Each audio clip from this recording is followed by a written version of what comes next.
Hello everyone, welcome to the Low Diary channel. I'm on a trip to visit one of the tourism sites that are found in northern Uganda. It's in Amuru district. It's a hot spring. So please make sure you stay with me, you follow this video, you watch until the end, so we see the hot springs together with you, and you're also giving your views, your comments on what you think of the hot spring. And also please make sure you subscribe to the channel in case you haven't, or if you have subscribed already, give a thumbs up for my video and the video that you are seeing right now.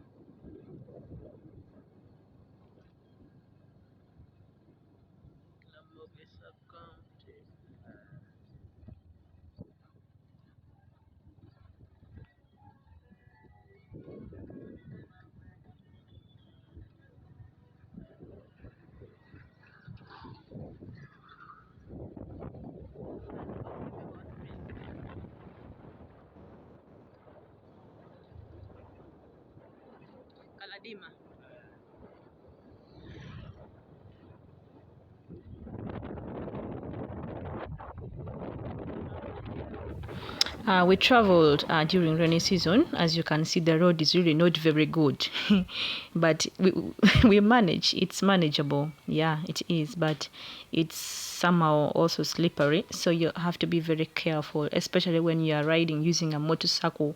You have to really be very careful so as to avoid any form of accident. So I was just fearing for my life, so I had to step down. So he so he goes through the water alone. I had to walk from up, and then he goes through the water, and then we continue. But me, no, I couldn't sit. I couldn't sit on the motorcycle as it crosses. It was really very fearful for me. No, I can't. So these are some of the things that you must prepare for if you know you are going to Amuru hot spring. The road seems to be large, but it's also not very okay. So we are branching from here. We are now heading straight to where the hot spring is. Yeah, the road is bushy, it's thick, it's also isolated. So if you know you're scared, then at least you must move in groups. But it was just me and the person riding. So yeah, it was also very hard for me, traveling alone in that bush, and you might come across so many things, but luckily nothing bad happened to us. We reached. Now the hot spring, it's 3 kilometers from Amuru Town Council to where the hot spring is. It's just 3 kilometers. It's not really very far. Yeah, the furnace might come about because of the poor road system. Yeah, you can see how we are going through the bush. Yeah, so that alone might take you time, going through that bush. It's really very difficult. Now, there's so many myths about this hot spring that we are going to see.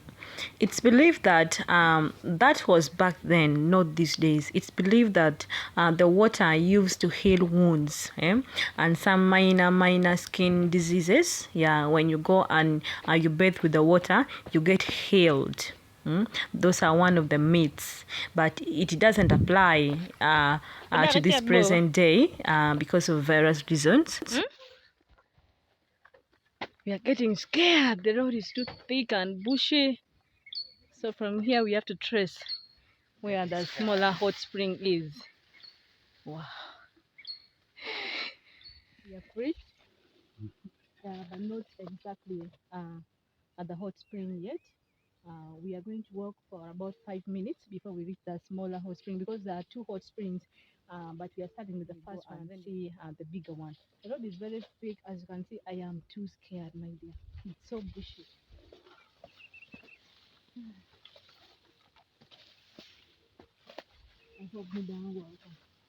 Don't worry. Let's go. I still find guys here, maybe.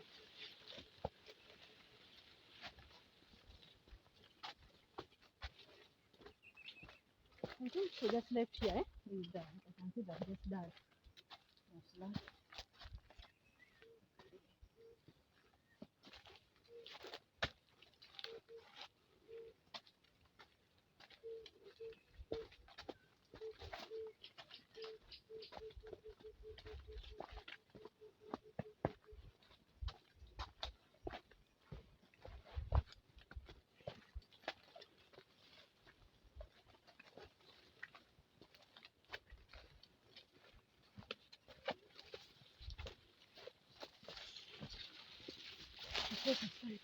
Hey.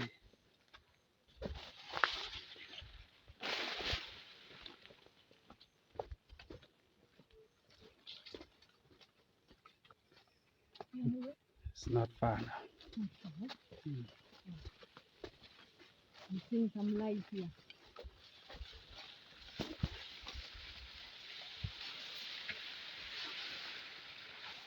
I see where is there, which one? This side or I this side? think take this one. Take this one. Yeah.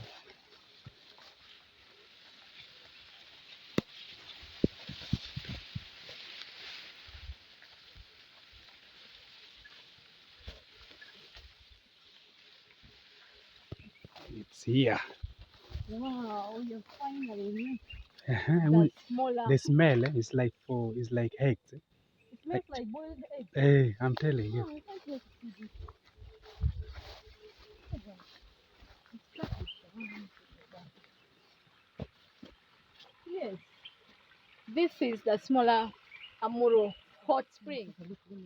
Yes, so you can easily see how it's bubbling. You can see the smaller bubbles are coming up from the water.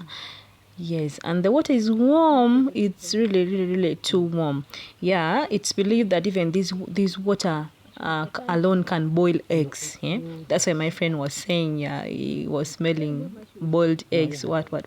No, the water alone can boil eggs. You can just put egg on a saucepan and then you put on the water. The eggs will get cooked. Another myth about this water is they say back then when you come and you request the water to show you beads, the water will give you beads. You put those money that was used back then, just a coin, and then you request for the water to show you beads, and then the water will give you beads.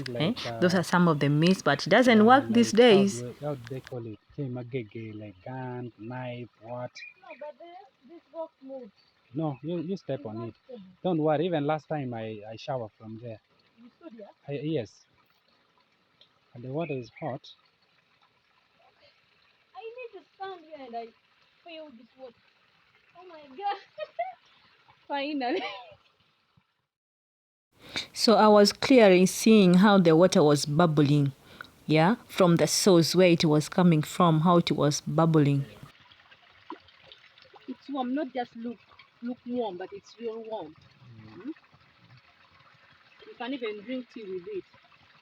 Yeah, I think it's coming from there, but the many bubbles here. Wow.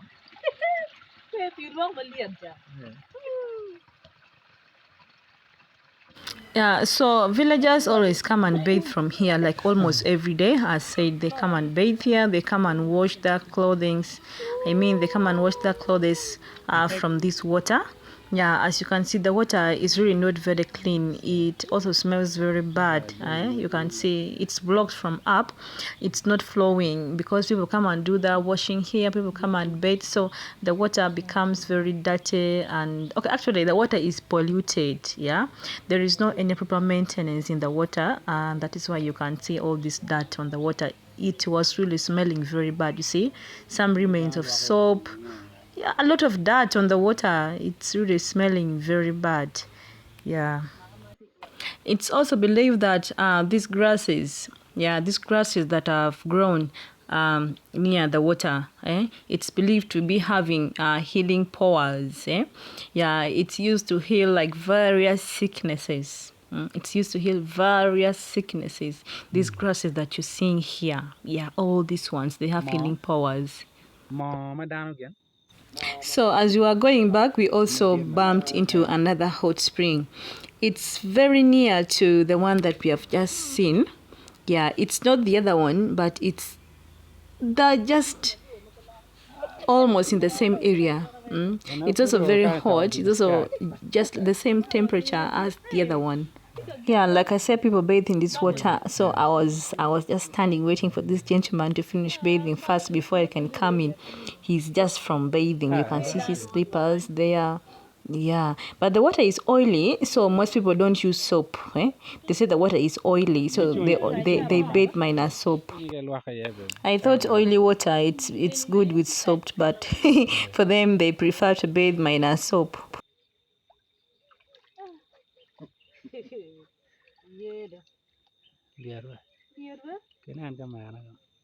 Yeah, it's hot. This is also another point. It's also as hot as that one that we have just visited, and I think it's the same temperature as the one that we are going to visit. Wow. This gentleman is just from bathing. I was there waiting. Wow. It's also the temperature. There are no any living creatures in this water. Like other waters in the wetland, like you can find frogs, you can find a lot of things, but in this one, it's none. It's purely water. It's purely water. Okay, so we are done seeing the first hot spring. We are now heading for the second one. I really don't know where exactly it is, but as we go, we are going to find people on the way, and then we ask, and then we see the hot springs together with you.